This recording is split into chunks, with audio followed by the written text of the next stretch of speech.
All right, guys, so today we're doing top 10 things to look for when buying a BMW M5. Okay, so probably the number one thing is, as you've already heard, engine rod bearings. These cars are notorious for the rod bearings going out, and it definitely causes an issue because it'll make the engine blow up. This is so important because the engine off eBay is, I would say, a good deal is about 7 grand on one. So it's not something you want blowing up, and if the rod bearing goes out, chances are it's going to stab a hole in the block and you're not going to be able to reuse the core. If it's something that make the engine just blow up and you could rebuild it, that'd be something different, but this is usually not that case. So the fix for that is to replace the rod bearings, which we plan on doing on this car. And it's not going to come apart, it's not going to blow up at idle, it's going to blow up like at 8,500 RPM, right? So it's going to blow big. That's probably the biggest one. Well, not really. I was gonna say it's the most expensive, but it's not. Inside the engine itself, under the oil pan, you have a pump that runs the Vanos system. The Vanos is the timing advance. And that pump is, for a rebuilt, updated one, is about $1,500. So that feeds oil to the timing advance. If that pump goes out, the bearing shreds or the gear shreds up on it, it throws shrapnel into the oil pickup, and then it blows your engine up. There again, probably gonna stab a hole in the side of your engine block. It's not gonna be a usable core anymore. That's a good deal, and that's like $1,500 if you send your old one in, if your old one's not destroyed, and they accept your core. So I would say the next thing is going to be the Vanos pump feed line. And the Vanos pump feed line goes from the Vanos pump up to the top of the engine, and that feeds the Vanos unit. Now, that's braided stainless steel. However, the issue is, over time, that starts leaking, and if I can find a video, I'll stick it in here, but that's got to be replaced. That's not very much. It's about 150 bucks. This stuff only costs that much because they know you have to have it, right? Ordinarily, that stuff would be hardly anything to buy. But like anything else, they jack the prices up. Just like buying a pack of toilet paper right now, right? Or hand sanitizer. It's the same way. Anything in demand, they raise the price on it. So we have that. So already if you buy the part yourself, while you're in there, you might as well do the rod bearings, check the pump, maybe do the pump. You're already 2,000. Probably about, with the rod bolts, you're probably about $2,500 into it already. If you buy the parts yourself and you do the work yourself. If you have somebody do it, you're probably 10,000 in it already. The price of a different engine, right?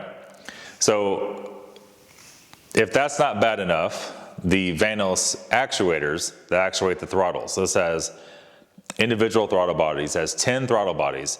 So it has a rod that goes to a gearbox on each side, and that is electronically controlled. It has gears, so when you push the accelerator, it runs that back and forth. It's drive-by-wire, if you know what that is. And those gears like to have issues, like to bind up. I've seen severely worn because they weren't greased properly. That's not that hard to fix. If you buy the parts yourself, it's about a little over $100 for the gears, for a whole set of them, for both sides. If you got to pay somebody to do it, they got to take the intake manifold off to do that. I don't know what the price is on that, a lot, right? They're not going to rebuild anything. They're going to put new ones in. The new ones are about $600. They're probably out the door, $1,500 for that job. Just taking a wild guess at it. So there's some pretty big money in it already, but there's also a lot more too. You also have ignition coil problems. The M5s had special ignition coils, and they got brittle over time, and they were junk, right? This car also has that problem. Luckily, you can still use the black coils on it. So you can fix that. You need 10 of them, Jesus. Probably $250, I would say, somewhere in there, for like Bosch OEM ignition coils. If you buy them from like Amazon or somewhere, FPC, Euro, any kind of company like that's going to be about double that for the same exact pieces. So you have that. I would say the next thing would be oil leaks. These cars aren't terrible about it, A lot of guys do report they're losing oil from the rear main seal, also leaking oil from the timing covers, the oil pan gasket, and the valve covers. The same typical symptoms. Now, a lot of that depends on how many miles on the car and this and that. The oil pan gasket usually is a big problem, but if you're doing the rod bearings anyway, if you do everything in one go, you're not gonna have a lot of the issues, right? You're not gonna have a lot of the drivability issues. We'll move on to something that's not only M5, but all E60s, and that is water in the ECU box. This car has that problem, hence why it's still sitting on the lift, not running. So the hardcore issue about that is you cannot just go buy an eBay ECU with a key and a cast module and put it in the car. The rest of the car is never gonna be okay with that. E60s, anything from 05 and newer, you cannot do that anymore, right? Every module in the car is coded to the VIN. If you put that module in that's not to the VIN, the whole car just freaks out, right? If you change the VIN on, there's still other stuff that it will not communicate with. It just will not have any of that. So therefore, you have to have it cloned. Now, from what I'm told recently on these S65 ECUs, they won't clone it from the ECU. They clone it from the cast, because usually ECUs are so difficult to read. That's what I'm told anyway. Anyhow, getting back on topic. If you have one of these cars, please pull the drain out in the ECU box, the whole rubber drain at the bottom, pull it out, throw it away. That's gonna save you from ever having that issue. All right, so the next thing is the transmission. Now, if you're lucky enough to have one of the, few thousand, they only made just a few thousand of these with the manual transmission, that's great. Probably still gotta be expensive when you break the clutch in it, because it's not a common transmission to have that year. But this car is the SMG box. SMG box is not that bad of a box if you keep up with it. If you don't keep up with it, you're gonna be very sorry. So some of the common issues is the pump. They make now an upgraded pump. It's a few $100. At high RPM, the old pump cannot keep up, right? So it's starving, the transmission is starving parts of the transmission at extremely high RPM. Another way is the pump just fails altogether, right? That could also break the transmission itself. There's so many variables to it. If the pump is failing, it could also make the solenoid rack on top of the transmission go out. That's very expensive to buy. That's also another common failure. So in theory, if you replace the pump, you don't have a lot of those issues, but then again, it depends on how you drive it and many variables to it.